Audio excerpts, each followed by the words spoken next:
Kaakati tubaniriza munda mu blender. Bw'oba wakayingira mu blender, mwana wattu bweti bwefaanana. Ejja n'ebintu bisatu. Ejja ne kamera, ejja ne boxi oba cube, ejja ne light oba ekitangaala. So bw'oba oyagala okuselectinga ekintu kyonna mu blender, osobola okunyiga left click bw'oti. Olaba nti nno w'onyiga left click osobola okuselectinga ekintu kyonna munda mu blender. Ate bw'oba tolina ky'oyagala okuselectinga, osobola okunyiga wabbali bw'oba tolina ky'oyagala okuselectinga. Bw'oba oyagala okuselectinga ebintu ebiwerako, osobola okunyiga shift ku keyboard yo bw'oti n'osobola okuselectinga ebintu ebiwerako ebisukka mu kimu oba mu bibiri. Bw'oba tolina ky'oyagala okuselectinga era osobola okunyiga wabbali. Wabula twagala okulaba tusobola tutya okunavigatinga munda mu blender. Mwana wattu okunavigatinga kintu kyangu nnyo. Engeri gye tulabamu ebintu kati tugirabira mu ngeri gye bayita perspective view oba engeri amaaso gaffe gye galabamu ebintu. Niwo tuba nga twagala tubirabe mu ngeri ey'enjawulo, ekyokulabirako nga twagala tubirabe nga biri flat.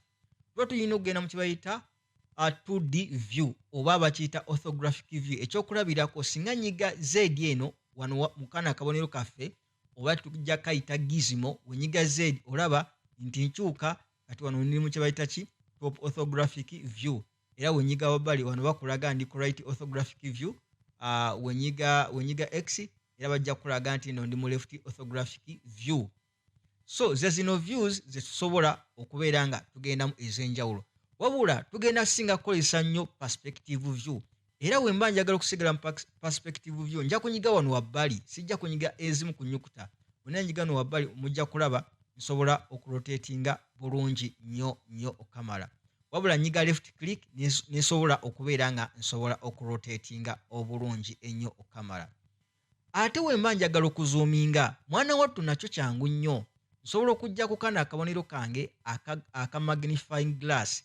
So singa nkanyiga n'ennimizaako omukono nga nyise left long press, olaba nti nsobola okuzoominga in.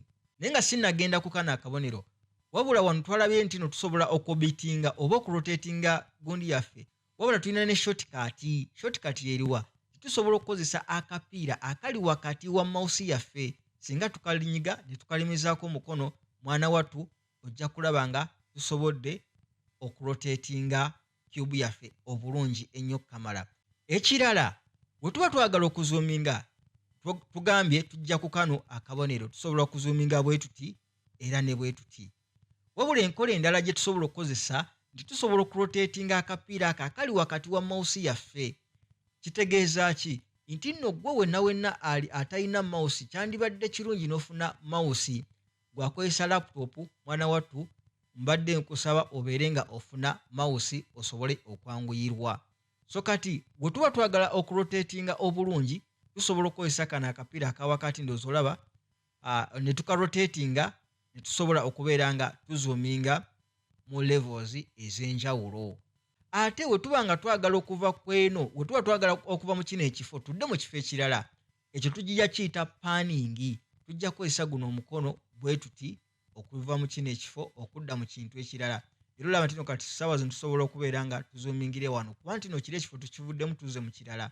So tukozesa guno omukono. Wabula era tulina shortcut. Osobola okunyiga shift ku keyboard yo n'onyiga ne middle mouse oba ne middle click.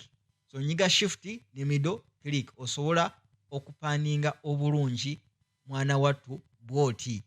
Ate bw'oba oyagala okudda mu maaso aga kamera, ojja kunyiga kano akabonero mwana wattu odde mu maaso ga kamera. Okanyiga bw'oti osobola okudda mu maaso ga kamera. Oba ekirala ky'osobola okukola, osobola okunyiga numpad ku keyboard yo eyo 0 n'onyiga 0 ku numpad mwana wattu era nodda mu kamera. So yengeri eyo ennyangu gye tusobola okubeera nga tunavigatinga munda mu blender.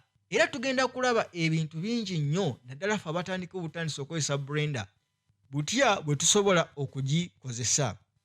Ngenda kubeera nga mbalaba mu katundu akagenda okubeera nga kaddako. Gwe wenna omupya eyakajjako eno channel badde nkusaba osubscribinge, olikinge era osharinge. Neyanziza nnyo neyanzeege.